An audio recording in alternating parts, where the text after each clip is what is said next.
Okay, so you know the BMeRs. Today are the anti-BMeRs? The worst gear of the year. Hey everyone, I'm Dave with Beast Made Reviews, of course a channel dedicated to reviewing quality at different price points. Now every year I try to do a best gear of the year and give my annual BMeR award. I recently did that and you can go watch that up there. I had a lot of great stuff there. But today I want to do my worst gear of the year. You get to see some of the good things that I show on camera, but you don't always get to show the bad things. So today I want to show some of my bad, worst gear of the year. And just because I say these are the worst of the year doesn't necessarily mean that they're bad by themselves.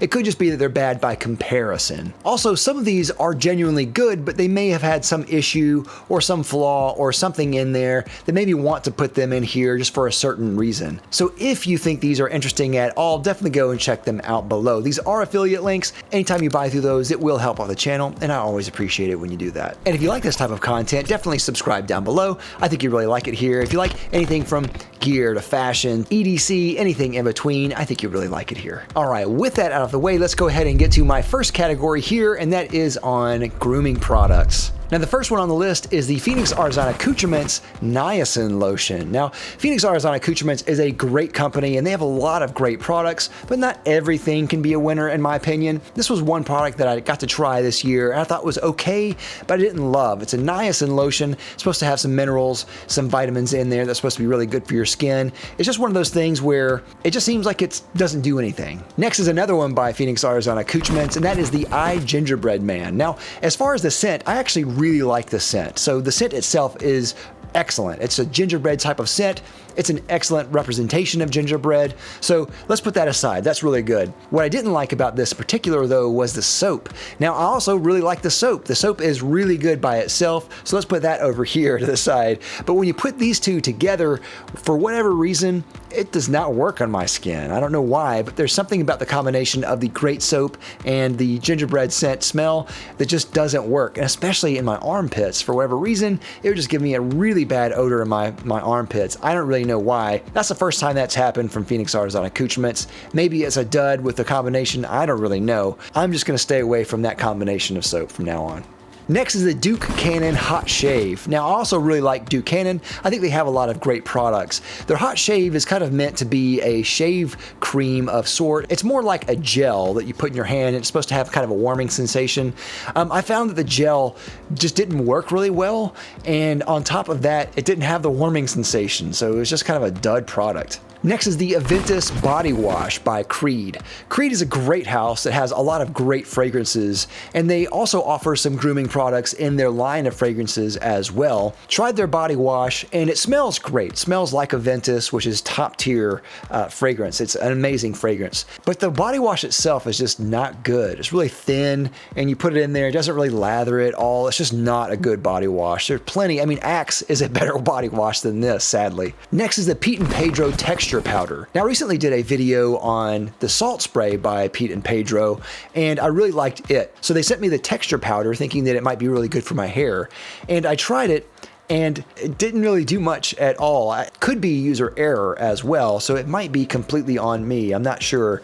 But the powder is supposed to go in your hair and you kind of work it through your hair and it kind of gives you some volume and lift. I just found that it just didn't do anything. All right, now let's go to the next category, and that is going to be on EDC. And the first one we have here is the Tactile Turn Bear Knife. Now this is not a bad knife. I think it actually is a good knife, but compared to the other knives in the Tactile Turn range, I just think this kind of misses the ball a little bit. I really like slip joints. I really like Ultim. I think everything they did with the Bear should have been a win, but my problem really was that the edge was not good. Now I can touch it up, but it was just more work than I wanted to put in there. It's Magna Cut, which means it's gonna take forever to kind of touch up and sharpen, so I didn't want to fool with it. Unfortunately, I think this is a really good knife, just executed poorly. All right, next is the Olitans knife.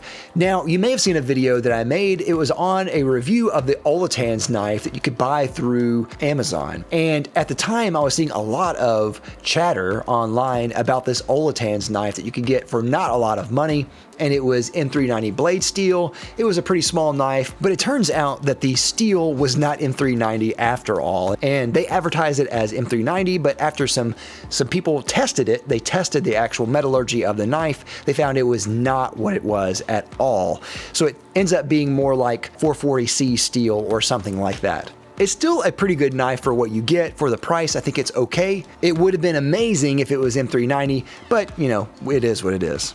Next are the Monteverde ink refills, specifically the fountain pen ink refills. Now I got some of these with Shown Designs pens, and I had to try them off and on here and there, and I just had to say, like, the ink is just not good. The color is bad. I don't like these at all. I just switched them out. I threw them away. I didn't like them that much. If I'm going to use an ink cartridge, I would rather use Diamine or something that just has a better ink. These are just bad inks. Next is the Ridge leather wallet. Now, I like Ridge, but Ridge came out with a leather version of the wallet, which was baffling. It was a strange design. It had this very thin sheet of leather glued onto kind of polycarbonate slabs. It didn't really work, so it was kind of a miss. Next are the PunCube wallets. Now, PunCube reached out to me and sent me some wallets, and I got them, and there's something about them. They seem cheap and chintzy, and I just don't like them at all. Next is the Gadget Discovery Club. Now, this is kind of a subscription style box where they give you kind of mystery gadgets in the mail. It arrived and gave me some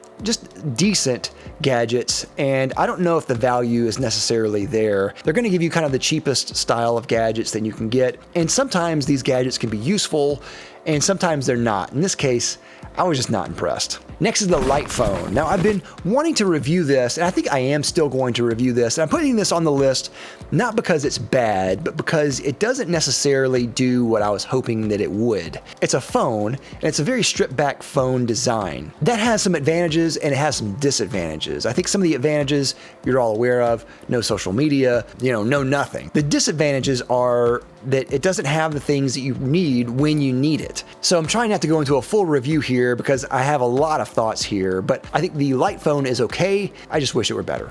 All right, now we're gonna move on to clothes and shoes real quick. The next two I'm gonna mention together, and that is Crocs and Hey Dudes.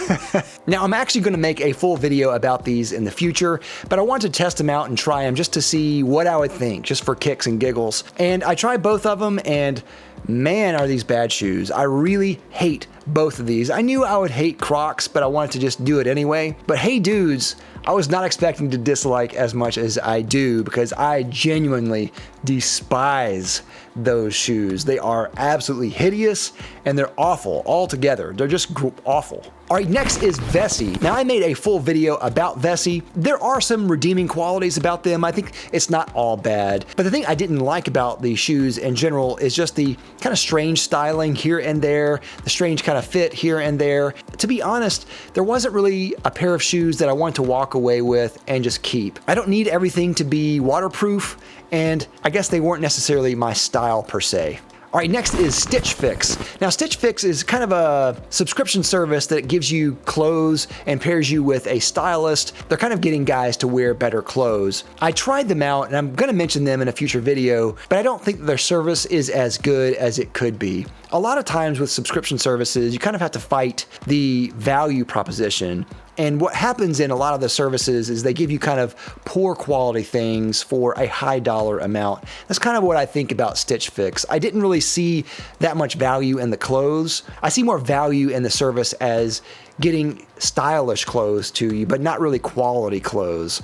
And that's not really what I'm interested in right now. Next is Western Rise. Now, Western Rise sent me a few pieces, and they have kind of this newer kind of tech fabric type of clothing, and I think they're good. I don't think they're bad. It's just that they didn't resonate with me personally, and with all the other kind of companies out there that are very similar, I didn't really see much that made them stand out necessarily. I don't think they're bad. I think they have some decent things in there, but I didn't have much of a reason to make a video about it necessarily. Boy, did I want to. I just couldn't find a reason to. Next is the Thursday Roper boot. Now, Thursday Boot Company is a very polarizing company. These weren't terrible, but these were a little bit more wide, especially around the leg, than I was really wanting. Now, Roper style boots typically are a little bit shorter in the shaft, and sometimes they will run a little bit wider in the leg, but this was like really wide. So I got some bigger jeans that would easily fit the shafts of these boots, and they were still pretty big. So it's just a really wide boot. All right, next is the Moto jacket by Taylor Stitch.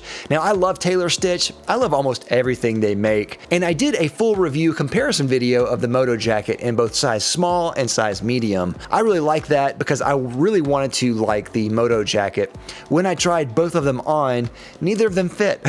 The small looked a little bit too small, especially in the length, and the medium was a little bit too big on me. In the video, people were either two camps. Either the medium looks great or the small looks great, and vice versa. But on me, I personally think neither of them looked great. I think that the Moto jacket is a really well-made jacket for somebody, but for me, it just seems to not really work out. All right, and last category here are just some random things here that didn't really fit in a category. The first one is Monster cable. I used to really love Monster cable, and I had several Monster cable instrument cables. One of my instrument cables that I used for my guitar went out. When I bought this 15 years ago, 20 years ago, they said it was a lifetime warranty even without the receipt. So then I tried to go to Monster's website. They can't do it because I don't have a receipt. So apparently it's not a lifetime warranty anymore. You're just stuck with your cable if it's good or bad. You can't get it fixed anymore. And Monster won't do anything about the cable. Even if Monster is on the cable, they won't do anything about the cable. It's really stupid. I really hate Monster, and I'm never going back to them ever again. Next is a coffee by Fire Department Coffee, and I really like them overall. I really like their coffee a lot. But they came out with a new flavor called French Toast. Maybe they were still working out the kinks, I'm not really sure. But for whatever reason, whenever I got it in the mail and I tried it, it had a really weird rosy taste to it. It did not taste like French toast at all, and I just did not like it at all. I had to actually return it, and I ended up just going with just one of their regular roasts, which I think was okay too. I think their barrel-aged coffees are exceptional, and I really like flavored coffees in general. It's just this one right here by Fire Department was just awful. Next is Ujjo. Now, Ujjo was one that I completely had everything ready to make a video about. Now, Ujjo is hot sauce, but it was initially made for coffee. So on the actual bottle itself, it says hot sauce for coffee. I thought that was pretty cool. I love coffee. I love hot sauce. I do have both of those every single day. So I thought both of these would be a really great pairing. One of them was supposed to be for light roast. One of them was supposed to be for dark roast, but I found both of them kind of taste the same, and they don't really add as much spice as I was hoping for, and they're a little bit sweet, and they add their own kind of thing. So overall, I was kind of disappointed in what happened, so I didn't really want to make a video about it. And sadly, I think Ujjo had to shut their doors, so the whole thing kind of just fell apart. Next is Tab's chocolate. Now, Tab's chocolate is marketed as an aphrodisiac type of chocolate, if you know what I mean. And if you look at it, there's actually two pieces that breaks away. You eat one and your partner eats one at a certain time before you want to use it. It doesn't work. I mean, it's stupid.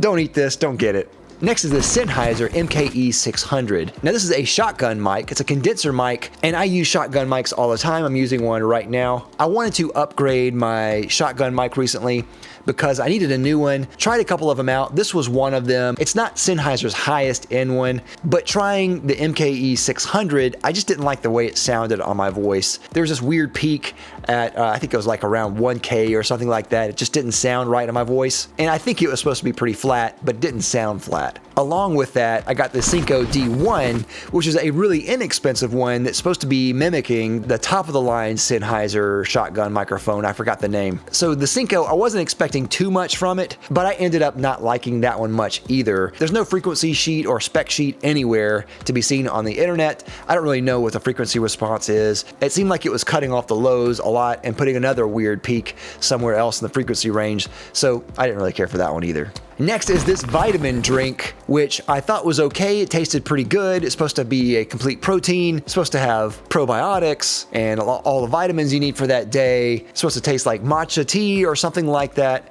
I thought it tasted good, but it added some more calories in my daily routine. I didn't really want to do that. It didn't really seem to satisfy me as a morning drink for like breakfast replacement or anything. And it's really difficult to kind of quantify what a vitamin does if you don't have a deficiency in something. I think it's okay. It tastes good for what it is, and I'm sure there are really good benefits to those who really need it. It just wasn't that great for me. And last on this list is the Ownhammer Rockbox IRs, or impulse responses. I'm a big fan of impulse responses in general, and I'm actually a really big fan of Ownhammer too. I use their impulse responses a lot within my Helix. And I don't want to say that these impulse responses are bad necessarily, but they're very different than their usual lineup of impulse responses. Usually it seems like Ownhammer kind of massages the frequency ranges a little bit, and I actually really like that. I want that out of an IR pack. But this one was just kind of the raw files, and switching from one to the other without having to do a lot of tweaking was challenging. There's a lot of things going on at the time. Our church moved into a new building, we had a new sound system, and then at the same time I wanted to possibly switch IRs. That was not a good idea. They're just very, very different. They're more raw. You have to go in and surgically take out some of the bad frequencies. And I think overall, I think the IRs just weren't necessarily for me, not as good as their normal ones in their normal range. So that is all I have. My worst of the year. What do you think? I would love to hear your thoughts. What are some of the worst pieces of gear that you tried this year? Let me know down in the comments. I'll see you next time. I'm Dave with BMeRs Reviews.